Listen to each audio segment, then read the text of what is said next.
David asked his wife for a divorce. Emma was certain another woman had stolen his heart. But when she finally read the messages, she discovered something neither of them had understood for years. Emma Carter never imagined the worst day of her marriage would begin with a message that wasn't meant for her.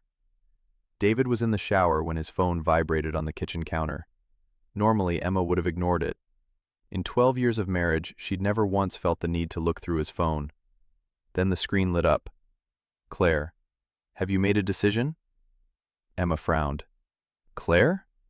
She searched her memory. No colleague, no cousin, no family friend. The phone vibrated again. "Claire, whatever you decide, don't do it because you're lonely." A knot formed in Emma's stomach. Without really thinking, she picked up the phone. A week earlier, if anyone had asked Emma whether she was happy, she would have smiled.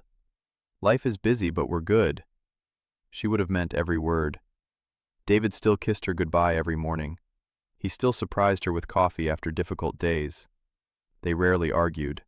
They had a beautiful home, stable careers, and a life most people would envy.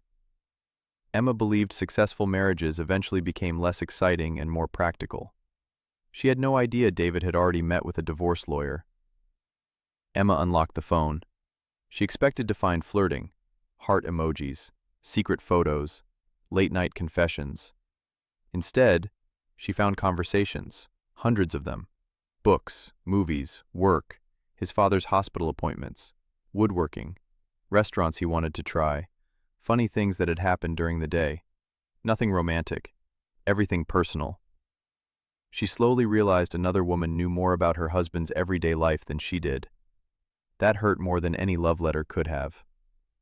She kept scrolling. "Claire, how did your presentation go? Did your dad's appointment go all right? Did Emma like the flowers?" Flowers. Emma stopped. 3 months earlier, David had surprised her with lilies after an especially difficult week. She had thanked him, then immediately opened her laptop because payroll had gone wrong that afternoon. She suddenly couldn't remember if she'd ever asked why he'd bought them. Further down, "David, I don't think I can do this anymore." Emma's heart began pounding. "Claire, did you meet the lawyer?" David, "Yes." Emma could barely breathe. A few minutes later, another message appeared. "Claire, answer me honestly. If tomorrow your marriage became everything you've wished it could be, would you still leave?" Nearly an hour passed before David replied. "No." Claire answered almost immediately. "Then don't leave because you're lonely. Leave only if your marriage is truly over." Emma stared at the screen. She had expected another woman trying to steal her husband. Instead, she found another woman trying to save him from making the wrong decision. Somehow, that hurt even more. The bathroom door opened. David walked into the kitchen, drying his hair. He froze. Emma was sitting at the table. His phone lay between them. Neither of them spoke. Finally, Emma asked, "Who is Claire?" David looked at the phone, then at Emma. "A friend." Emma let out a bitter laugh. "A friend you discussed divorce with?" "Yes." "Do you love her?" David looked at her for a long moment. "No, but I know why you're asking." Emma reached across the table and took his hand. For a brief second, she thought he'd hold hers. Instead, he gently pulled his hand away. Not angrily, not coldly, just tired. She had never seen her husband look so emotionally exhausted. David stood and walked toward the living room window.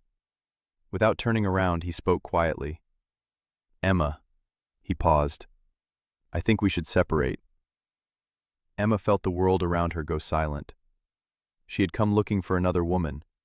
Instead, she had just discovered she no longer knew her own husband. David hadn't always been lonely. When they first got married, Emma was his best friend. They laughed over burnt dinners, argued about which movie to watch, took spontaneous weekend drives, and stayed awake talking until 2 in the morning, even though they both had work the next day. Life felt effortless. As the years passed, life became life. They bought a house. Both careers became more demanding. Emma's mother began needing regular medical appointments.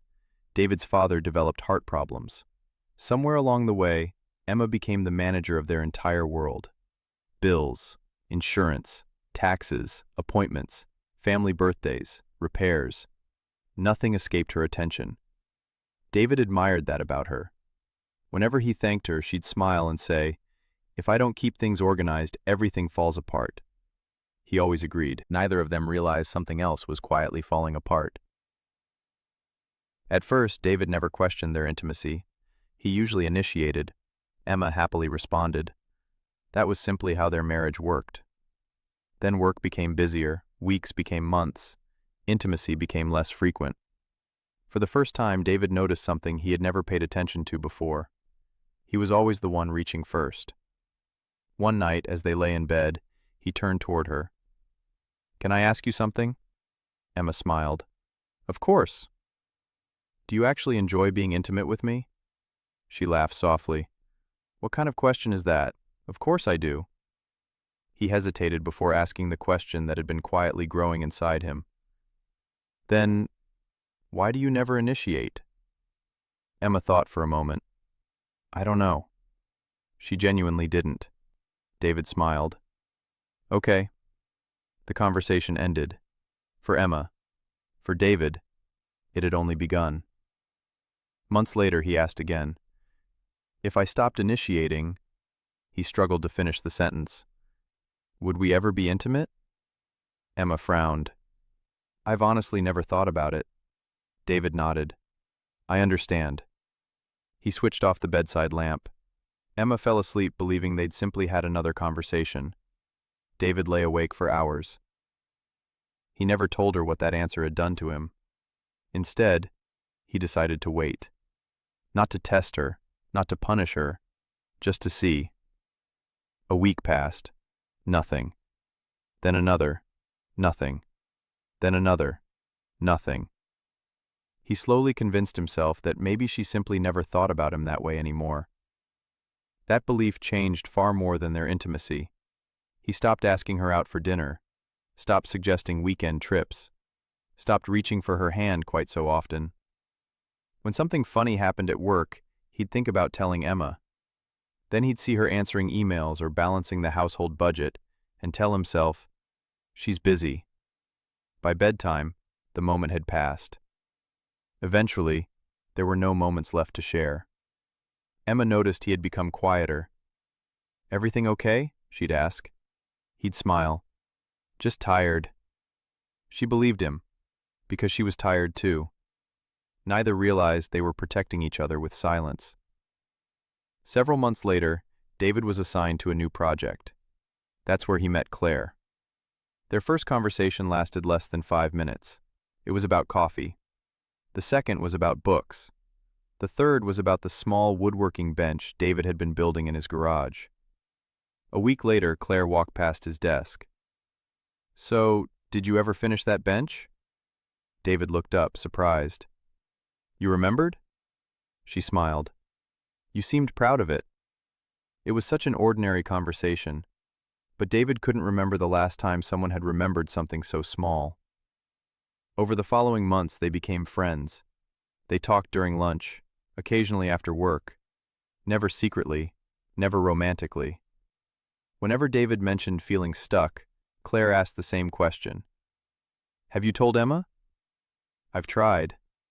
"Then try again." One evening, after David admitted he had spoken to a divorce lawyer, Claire became unusually quiet. Finally, she asked, "If you're this unhappy, why are you still there?" David didn't answer immediately. He looked out of the cafe window before quietly saying, "Because I still love my wife." Claire stared at him for a moment, then asked the question David had spent years avoiding. "If you love her that much, when did you stop letting her know how lonely you were?" David didn't have an answer. Not yet. Emma barely slept after David asked for a separation. The house felt strangely unfamiliar. Everything was exactly where it had always been, yet nothing felt the same. The next morning, David left before sunrise. She heard the front door close. For the first time in years, He hadn't kissed her goodbye. Emma stood alone in the kitchen long after his car disappeared. She spent the day walking through the house, not because she was looking for answers, because she didn't know what else to do. When she opened one of the kitchen drawers looking for spare batteries, she found a small envelope tucked behind an old recipe book. Inside were restaurant reservations, concert tickets, a brochure for a weekend cabin, all unused. She turned one over. In David's handwriting it read, "Maybe after your audit is over." Another simply said, "No worries, we'll go another time." Emma slowly sat down. She remembered every one of those conversations. She had never refused because she didn't want to spend time with him. There had always been something more urgent. Payroll, her mother's appointments, the leaking roof, tax season. Something always came first. She had honestly believed there would always be another weekend. That evening she walked into David's workshop. Dust covered the workbench. Half-finished projects sat exactly where he'd left them. She picked up a small wooden birdhouse. He'd started building it for their niece almost a year earlier. Emma suddenly realized she couldn't remember the last time she'd asked him about his woodworking. Not because she wasn't interested, because every conversation had become, "Did you pay the insurance? The plumber is coming tomorrow. My mother's appointment changed. We need groceries." Without realizing it, she had slowly turned every conversation into logistics. 2 days later, her older brother Michael came to see her. He didn't ask about Claire. He didn't ask about divorce. He simply sat beside her in silence. Finally, he asked, "Are you eating?" Emma managed a weak smile. "I'm trying." After a while, she quietly said, "I don't understand how we got here." Michael looked around the house before answering. "You've taken incredible care of this place." Emma nodded. "I thought that's what marriage needed." "So did I." He paused. "But somewhere along the way, did you stop taking care of each other?" The question stayed with her long after he'd gone. That night, Emma opened David's messages again. This time she wasn't looking for proof. She was looking for understanding. She read every conversation from the beginning. Something surprised her. Claire almost never talked about herself. Whenever David complained about feeling lonely, Claire replied, "Have you told Emma?" Whenever he mentioned divorce, "Don't leave because you're lonely." Whenever he doubted himself, "Your marriage deserves one completely honest conversation before you make any decision." Emma reached the final message. David had written, "I don't think she'll understand." Claire replied, "Have you given her the chance?" Emma locked the phone. For the first time, she wasn't angry at Claire. She was devastated by something else. Another woman knew fears her husband had never felt safe saying to her. 3 days later, both families gathered for dinner. No one mentioned Claire. No one mentioned divorce. No one raised their voice. The silence itself carried enough pain. Finally, Emma's father placed his fork on the table. "I've been married 43 years. Everyone looked at him. "I've watched couples fall out of love." He looked first at David, then at Emma. "You two don't look like that." He paused. "From where I'm sitting, that's what it looks like." Neither David nor Emma spoke. For the first time since discovering the messages, they looked at each other. Neither knew how to cross the distance between them. Emma finally broke the silence. "If," she stopped, trying to steady her voice. "If you'll agree to one thing." David waited. "Will you come to therapy with me before we make any final decision?" David looked down at his hands. The room remained completely still. After what felt like forever, he quietly nodded. It wasn't forgiveness. It wasn't reconciliation. But for the first time in months, they were both choosing the same direction. The therapist met David first. She didn't ask about Claire. She didn't ask about divorce. She simply asked, "Why are you here?" David answered without hesitation, "Because I don't think my wife loves me anymore." The therapist nodded. "When did you first begin believing that?" David looked down. I don't know. She smiled gently. I think you do. He told her everything. The questions he'd asked Emma. The answers she couldn't give. The nights he waited. The mornings he convinced himself not to ask anymore.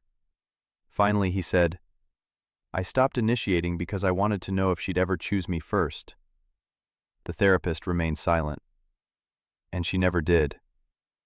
She asked, David, when you stopped initiating, what did you hope would happen? I thought she'd come to me. And when she didn't? I assumed I had my answer. The therapist waited a moment before speaking. I'd like to offer you another possibility. David looked up. You've described something we often see in long-term relationships.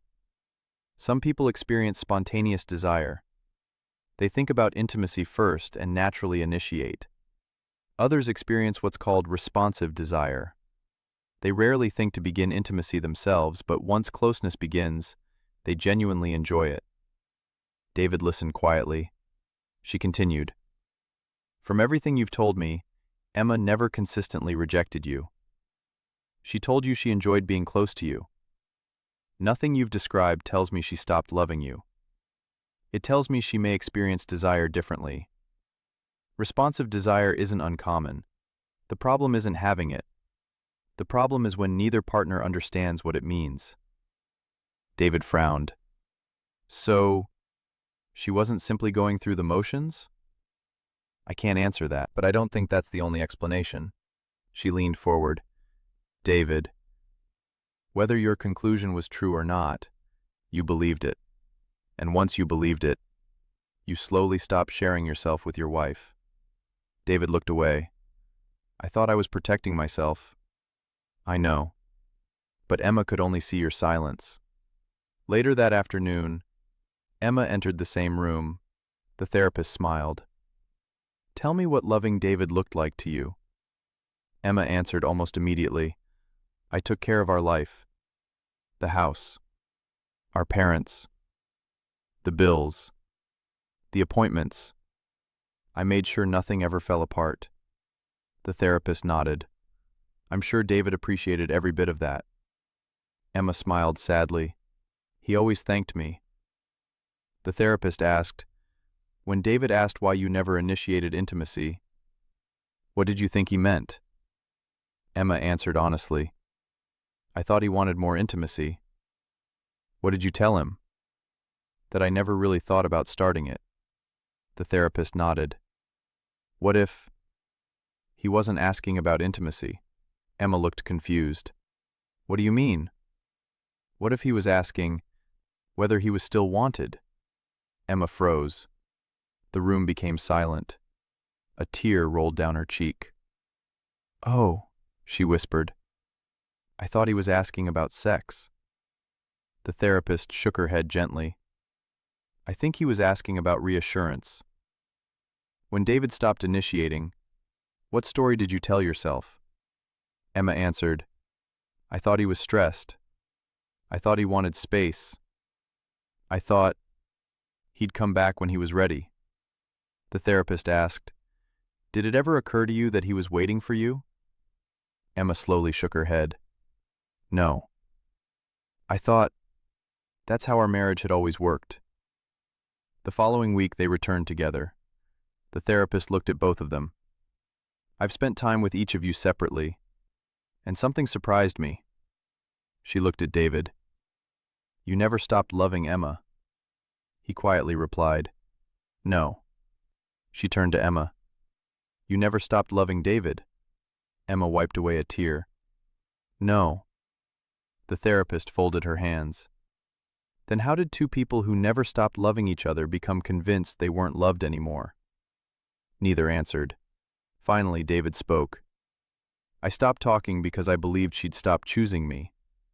Emma whispered. I stopped reaching because I believed he wanted distance. The therapist nodded. And every time each of you acted on those beliefs, you confirmed the other's fear. Neither of them could speak. After a long silence, the therapist asked David, what did Claire give you? She listened. I think it was something deeper. David thought for several seconds. Finally, he answered, "She made me feel seen." The therapist turned to Emma. "What do you hear when he says that?" Emma looked at David. He wasn't looking for another woman. He was looking for the wife he'd slowly stopped believing was still there. David closed his eyes. "I wasn't leaving because I loved Claire." His voice trembled. "I was leaving because it became unbearable living beside the woman I loved most, believing she didn't love me anymore." Emma reached for his hand. This time, he held it. The therapist smiled. "I'd like to give both of you some homework." David and Emma looked at each other. "For the next month, I don't want you to focus on fixing intimacy. I want you to rebuild friendship. Every day, spend 20 uninterrupted minutes together. No trying to solve the marriage. Just get curious about each other again. No phones, no television, no solving problems. Just talk." She continued, "Emma, once a week, initiate something. A walk, a hug, a coffee, a kiss. Not because it comes naturally, because David experiences those moments as reassurance." Emma nodded. "What if it feels awkward?" "It will." The therapist smiled. "New habits always do. They become natural because we practice them, not because we wait." Then she turned to David. "And when Emma makes that effort, don't ask yourself whether it was spontaneous. See the choice behind it." She paused before saying one final thing. "Never let your mind answer questions your partner has never been asked." Neither of them spoke. For the first time in years, they both understood the marriage the other had been living in. 6 months later, life hadn't become easier. Work was still demanding. Their parents still needed them. The house still demanded attention. But one thing had changed.